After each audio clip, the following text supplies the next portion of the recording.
Welcome to Democracy Now!, democracynow.org, The War and Peace Report. I'm Amy Goodman.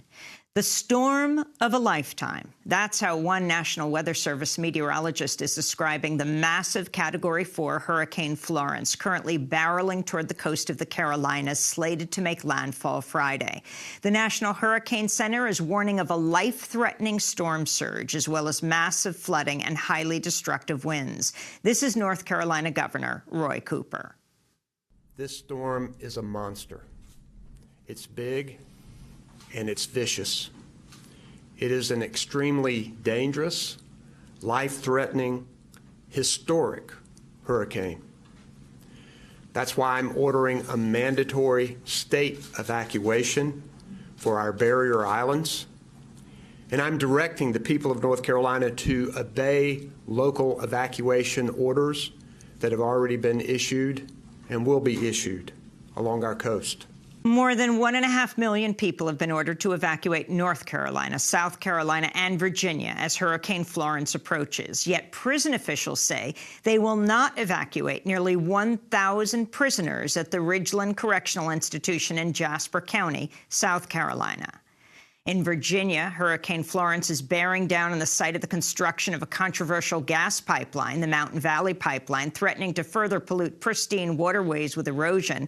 Meanwhile, in neighboring North Carolina, experts are warning Hurricane Florence could kill thousands of farm animals and trigger catastrophic waste spills from sewage treatment plants, toxic coal ash ponds, hog waste lagoons, and chicken farms. Many of the factory hog farms in North Carolina store their waste by spraying it on nearby fields and neighborhoods or by depositing it in lagoons, which can overflow during hurricanes, causing the toxic pig manure to pour into nearby waterways.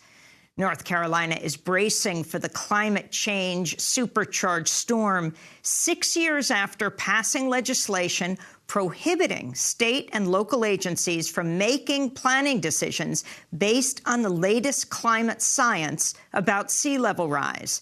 Now the state is facing the threat of a life-threatening storm surge, which could cause billions of dollars in damage.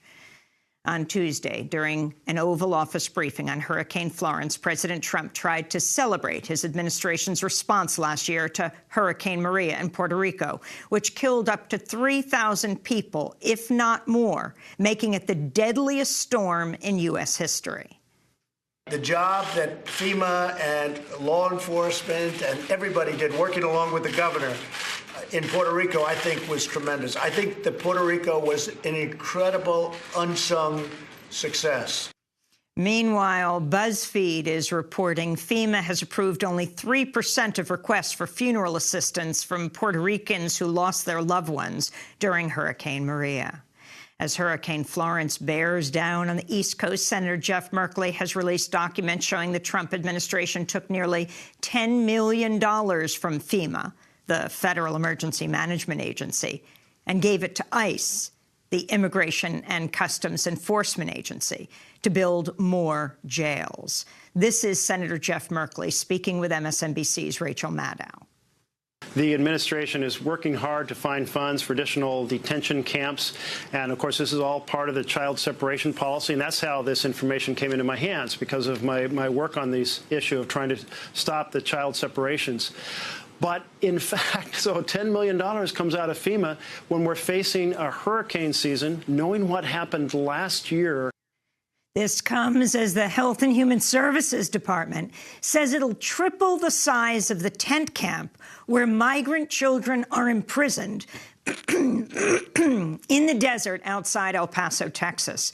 The Trump administration established the tent camp in Tornillo in June as a temporary shelter amidst the administration's zero-tolerance policy, which included forcibly separating children from their parents.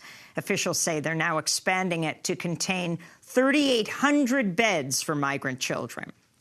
Meanwhile, the former rabbi of White House advisor Stephen Miller, the architect of the family separation policy, condemned Miller in a fiery sermon during services for Rosh Hashanah, the Jewish New Year. Rabbi Neil Comas Daniels of the Beth Shir Shalom in Santa Monica, California, said, quote, "From the Jewish perspective, the parent-child relationship is sacrosanct. Disrupting it is cruel. Mr. Miller, the policy you helped to conceive and put into practice is cruel," the rabbi said. Tens of thousands of Syrians have fled the northwest province of Idlib, the last major rebel-held territory in Syria, amidst fears the Syrian government will launch a full-out ground offensive. The United Nations has warned an offensive could lead to the worst loss of life in the 21st century. This is Ali al-Mahmed, who fled from Idlib to the Turkish border. What happened was destruction all over, burning, something you can't describe. It was strange. Military planes, rocket propellers, everything. They did not differentiate between civilians and others.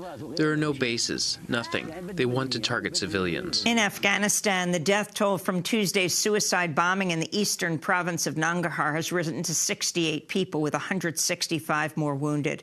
The attack came during a protest against a local police commander. No group has claimed responsibility for the attack so far. In Brazil, jailed former President Luiz Inácio Lula da Silva has officially pulled out of the presidential race next month after a Supreme Court judge rejected his latest appeal and said he could not run from prison. Lula announced Tuesday he's stepping aside to allow his running mate, Fernando Haddad, to stand in his place. To see our full interview with the former president, Luiz Inácio Lula da Silva, go to democracynow.org. In Spain, up to 1 million people took to the streets of Barcelona Tuesday to celebrate Catalonia's National Day and to demand Catalonia's independence from Spain.